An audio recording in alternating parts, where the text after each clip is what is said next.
I am Rebecca from ChemKnits, and today we're going to dye some roving. Specifically, wool of the Andes roving from Knit Picks. This fiber is 100% Peruvian Highland wool top, and it is non-superwash. And today I want to dye it already in a crochet braid. This is something that I like, or chain. I don't know why I always call it a braid. Maybe because it's so short, but it's just a way that I like to dye fiber sometimes. Okay.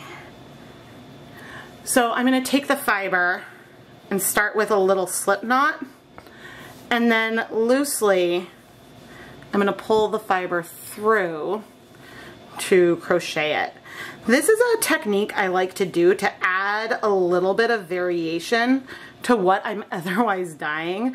Plus, another benefit to doing things this way is, I mean, one, I like the results that I get, but two, it protects the fiber a little bit and makes it a little easier for me to move the fiber so that way I have just more access to it, because it's easier to pick it up like this, whereas when it's all sort of disordered, then I worry more about causing extra agitation and felting. However, I am happy to say I have not yet felted roving in one of my videos, but I might. But you can see that if you have it like this, it can be, you pick up half and you can't pick up the whole thing quite as easily. And yeah, I'm going to quickly crochet the second one. This is how I store my fiber when I'm done dyeing it, but I always at the end we will undo these crochet chains at the end of the video when the fiber is dry, and then we will rebraid it. And because of, I guess, the gauge, it will look different. But this way we just have our fiber a little bit ordered, and now we can go pre-soak it. I want to pre-soak the fiber in the pan where I plan to dye it. This is a 4-inch deep full-size catering steam pan. And one easy way to do this would be to have the yarn like this. That's an easy way to have it fitting in the pan so I can dye it. And because I know that colors will spread a lot on this fiber, having it like this means that maybe I would dye these two braids differently. And I think I want to dye them more similarly. So I kind of want to try to have them in the pan more like this. I could have done a looser braid, but this way it'll give slightly more of a gradient, because we have one color down here and another color down there that gives an asymmetry to the way the fiber is. And so I am currently undecided if I want to try to add, say, another skein of yarn or something along one of the sides, because colors will likely spread out and travel down the sides, or if we want to allow that to happen. But we'll see how things feel once we get ready to add color. But for now, we want to add water. I'm bringing over 8 cups of water with no acid right now. And you can see that as I pour it on, the fiber is floating on the surface. This is a fiber that does not, it's not bad at absorbing water, but it does not absorb liquid very quickly, which is why for this particular one and this type of technique, I want to pre-soak the fiber for a while. Now, it doesn't have to be very long necessarily. It depends on how even, and you know, if you want to have some pastel spots left over or not, that is your call. But you can see I'm pressing it down to try to help saturate it, and I will probably let it sit for a little bit and then go back and do this again, just so that way we can try to get as much of the liquid into our fiber as possible. Now, pans like this I can put directly on a stove or a hot plate, but one thing I do want to make sure, especially if this fiber soaks up all the liquid, I always like to see a little bit of liquid on the sides, because that means that we're not likely to char or burn our fiber. And so that is why I make that decision. But anyway, all right, I'm gonna let this sit and then we'll come and press it down again in a little bit. But the water level is definitely below where the fiber is, so I may need to add more water later on. But for now, we'll let it sit, and once I decide what colors I want to use, then we'll decide a little bit more what to do here. Our roving has soaked up most of the liquid, and I'm coming over to a hot plate that I have unplugged but is still warm. So I'm going to want to add more liquid in here pretty quickly. Okay, I'm bringing over another 4 cups of water. Even though we will be adding dye, and with that dye more liquid, I don't want to scorch anything. And so I am pressing this fiber and spreading it out a little bit more. There might be some pastel patches and colors will likely move up the center, but we have things pretty well spread out. And now I'm actually going to plug the hot plate back in and turn the heat back on so we can warm this up before we start adding our dye. At this stage, I would also like to add some acid. So we're going to do 1, 2, 3, 4, 5, 6 tablespoons of white vinegar. And I'm just kind of gently distributing this by pressing. Again, the heat is on, but it is not hot yet, so I feel okay doing this, but make sure you are careful when you have the heat on. And now we're gonna let things heat up before we add our colors. And our colors today are gonna be some really neon fluorescent colors. Over here, I have some 1% Dyestocks of Jacquard's Blacklight Blue, Hot Fuchsia, and Fluorescent Yellow. These 3 colors are all fluorescent. Technically, the yellow and pink pigments are fluorescent molecules themselves. Blacklight Blue is a combination of a fluorescent colorless acid dye with a blue pigment, and so that blue itself is not fluorescent, but it does give us a blue that glows. If we need to, we could supplement this with some Caribbean blue or something, but we'll see how things go. But anyway, these are the colors that I plan to use on our roving. With this hot plate, things heat up on the side of the bigger burner first. So I'm just going to flip this around so that way we can heat up this edge of our fiber as well. The only thing I'm nervous about here today is that I could add way too much of these neon dyes, and then it could be challenging to get it all to absorb.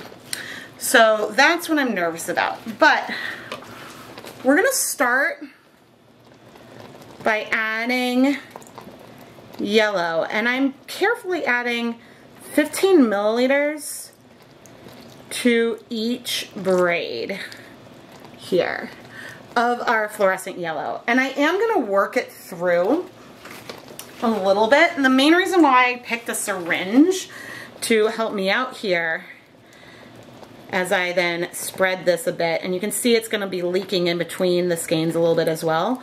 The main reason why I picked a syringe was just so that way I know I'm not going to add too much dye.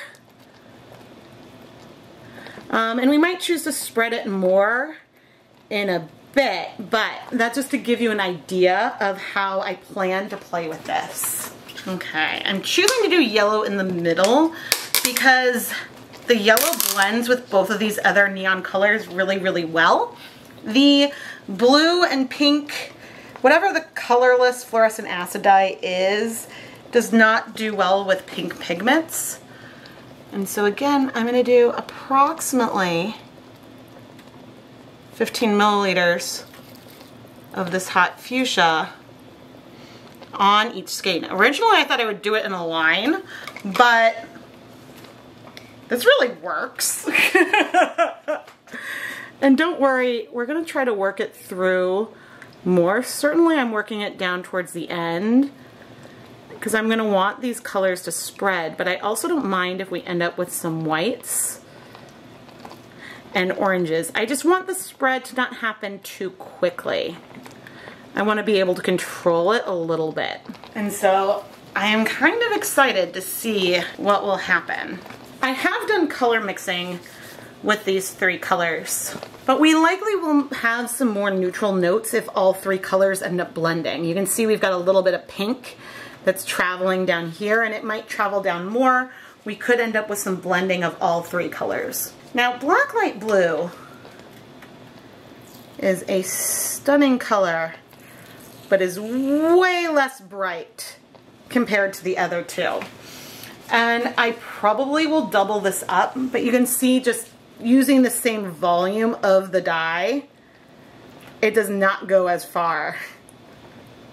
See how soft it is compared to those other colors?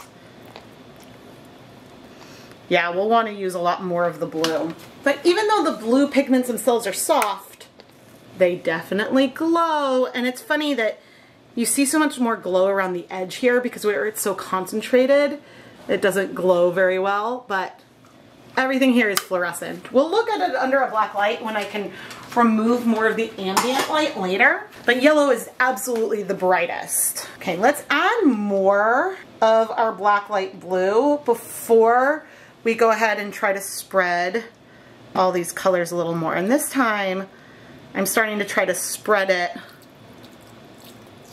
a little bit more myself, using, again, 15 milliliters on each braid. And now I'm working this through more. We might want to layer on another blue, but I'm going to leave that up to chance a little bit. Let's now go over here with our pinks and spread it out. And the thing with having the dye in this braid is that, or crochet chain really, is that where the dyes are starting to mix and blend, it'll be a little bit variegated through there. And I can bring some of our yellows down onto the pink. You can see things haven't really struck a ton yet in here because when I take some liquid and move it down, that displaces part of the color that was there already. But I can take this yellow and move it further down as well. So I don't think we're going to need any more yellow or pink necessarily. It's just the blue that we might need to consider having some more of. And that's okay, because I can come in and add just like a little bit of blue here, and a little bit more blue down here, to just pump this up a little bit. And you can see the colors really aren't striking that fast. Now, there is a chance now that we could lose some of that yellow, so I probably want to stop spreading it. But I'm having a lot of fun and I'm enjoying like playing with this rainbow. I probably should have used a little bit less of the pink. I don't know. It's funny because when I press there, it feels very pink. I think I'm inclined conceivably to add a little more yellow, but you know what? Things are spreading. I'm gonna let it do what it's gonna. No, I want to add a little more yellow.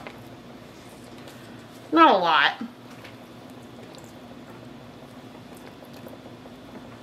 Just a little bit.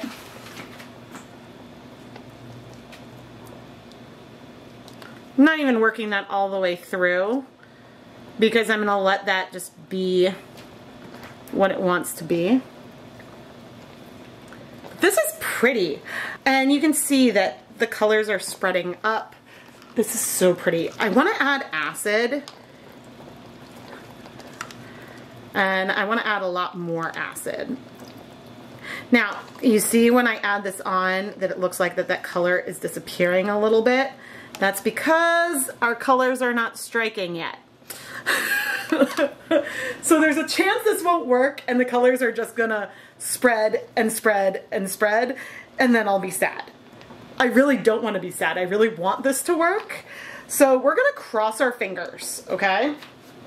And I'm gonna set a timer for about 10 minutes, and then we'll check back in and see how much things have spread. After 10 minutes, we have a lot of color spread. Oh, those pinks have traveled down. And in fact, there's a line that sort of shows where those pinks are currently. I do see a little bit of pink in the water here, and it is slowly moving more and more. I don't know if it's just because of a temperature difference, but this is a lot of diffusion we're seeing happen. The yellow is mostly gone, and that is what it is. But now I have to decide if I want to take my spoon and blend this line out a little bit or not. The reason why I might want to touch it and blend it out is so that way there's less of a harsh line there. But if I touch it and blend it, if we have some yellows in between the folds of the fiber, then we might lose those because we'd be blending there and lose it. And of course, if we do have a line in where the color is, because this is braided, it's gonna be more variegated, and as it is spun, that will blend out the harsh line, because when you are spinning yarn and drafting it, you'll be pulling the fibers apart, and that will soften and blend any, quote, harsh color transitions. So that is a place where colors will already become blended.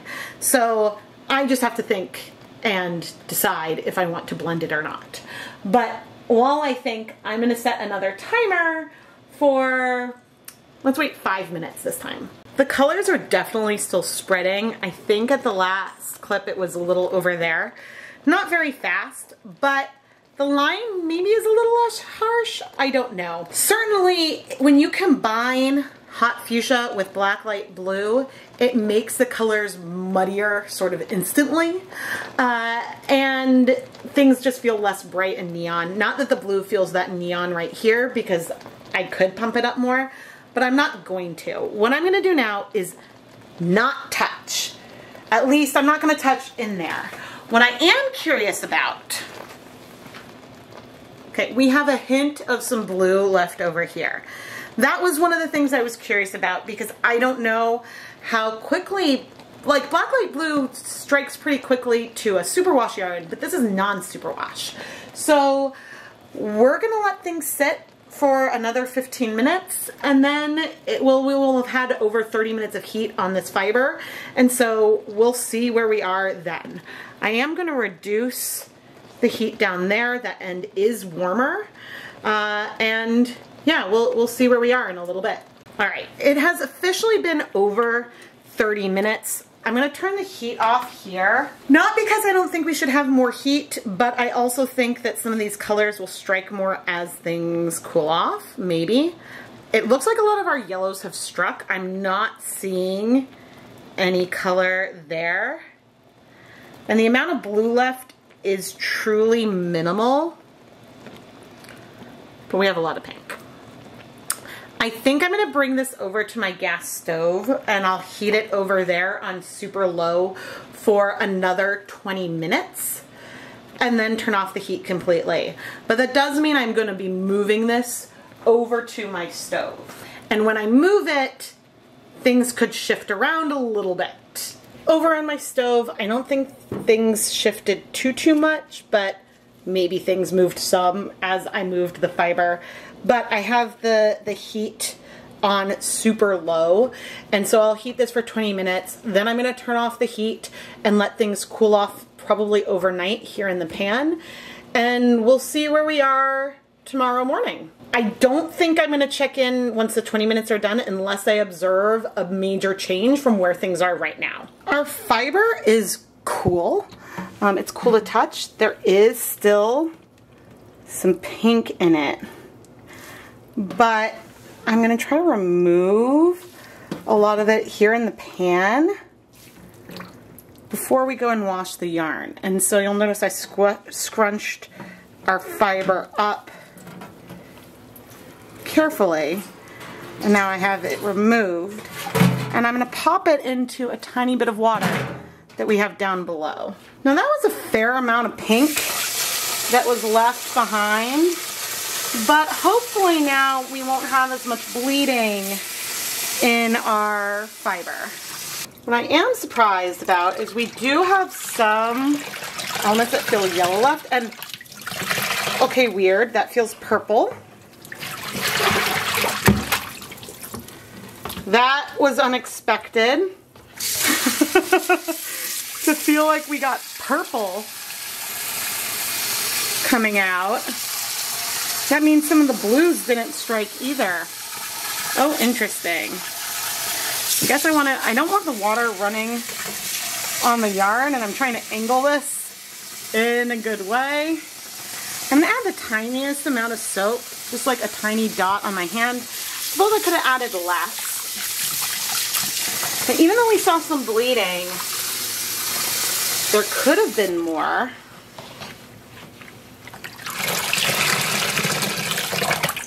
It's so funny that it's like purple.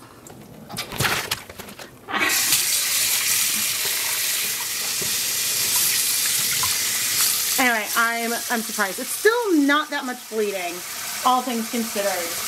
We don't have that much blue here either, but we will be looking at it once it's dry. We've got some gorgeous teal elements, but yeah, the blue, it's funny because the blue felt present before, but now next to the pink it feels gone.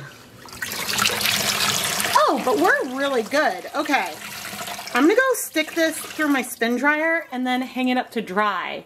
And we'll take a closer look at it once everything is dry. Here's our finished roving. And once I took this out and we were looking at it, I was like, oh my gosh, there's so much pastel.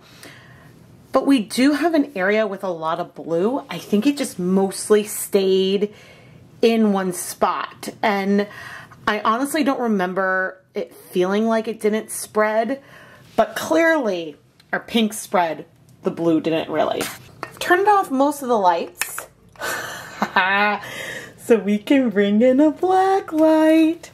Now, we do have fluorescence with some of our blue, and even in this pastel area we have a little bit, maybe, but we have a lot more fluorescence in those other areas. In the pink, you can see a lot of that yellow up through there, and the blue is just a lot more subtle.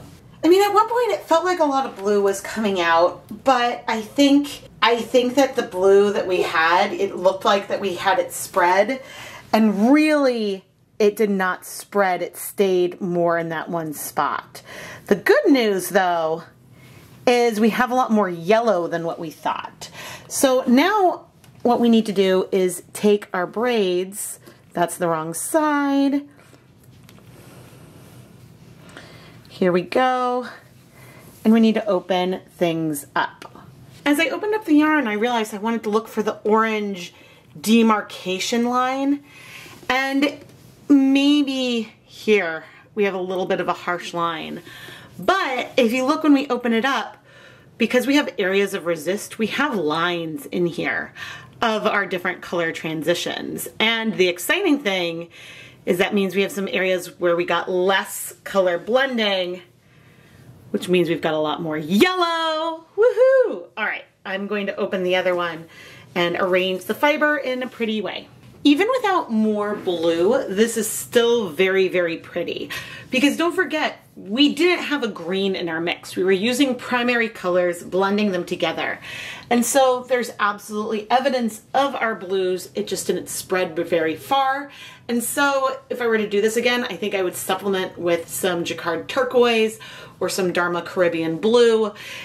It would reduce some of the fluorescence we have in the blue area, but it would just bring more blue impact.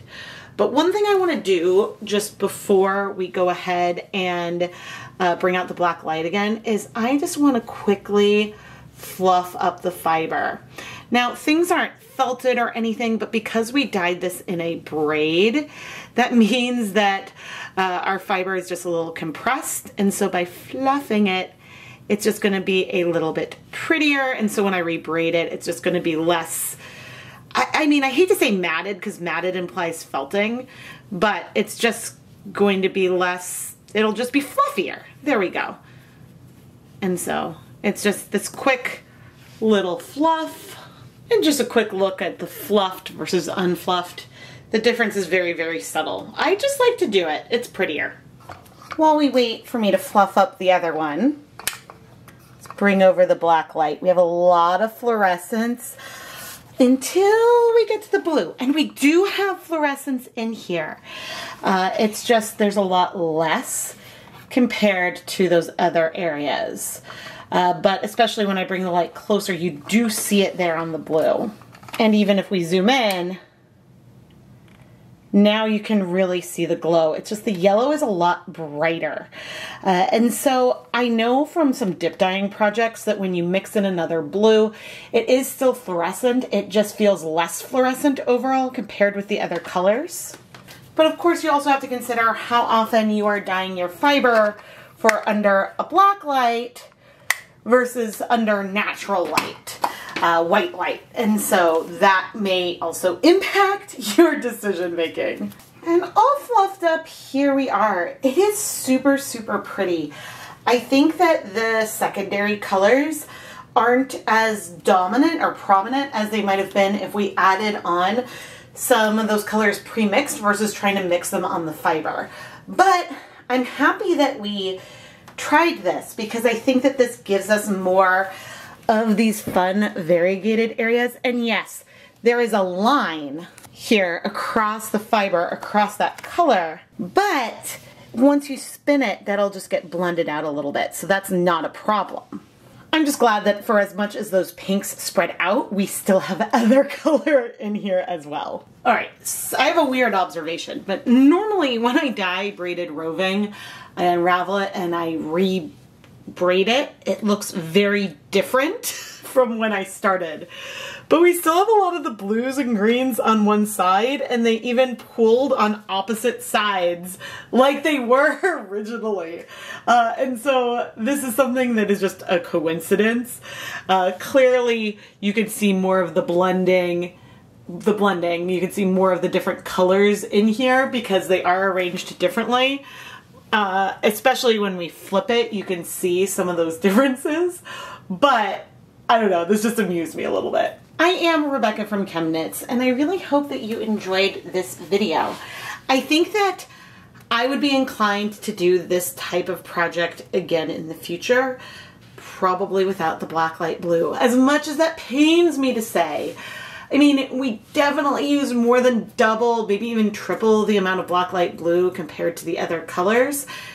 And when it's spread out, it's just so pastel compared to the others. And so it isn't holding up as much here.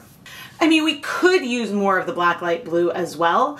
I did notice in some projects on yarn that once I start to go a lot higher than a 1% depth of shade, so more than 1 gram of dye per 100 grams of fiber, then there starts to be a little bit of a textural difference. Like it almost feels like the yarn has dried out a little bit.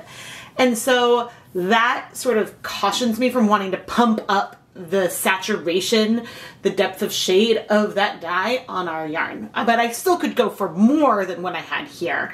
I just haven't played around with it as much on roving as I have on yarn, and so maybe I need to do that. Maybe we need to play around with blacklight blue and roving and try dyeing some roving braided with just blacklight blue and sort of see what we get and what happens. That would be fun, and so if you want to see that, please subscribe and turn on notifications so you never miss a new video. If we look at our yarn, we have, well, technically we've got red, but pink, orange, yellow, green, and blue. We don't have purple because mixing blacklight blue with pink or red pigments, it does reduce the fluorescence of that colorless fluorescent acid dye molecule. But I do have a color mixing video that hopefully will have come out before this one, and so we can show that. You don't lose all fluorescence, it's just a bit diminished. And so we can play around with this more for sure in the future. I am Rebecca from ChemKnits, and thank you so much for watching.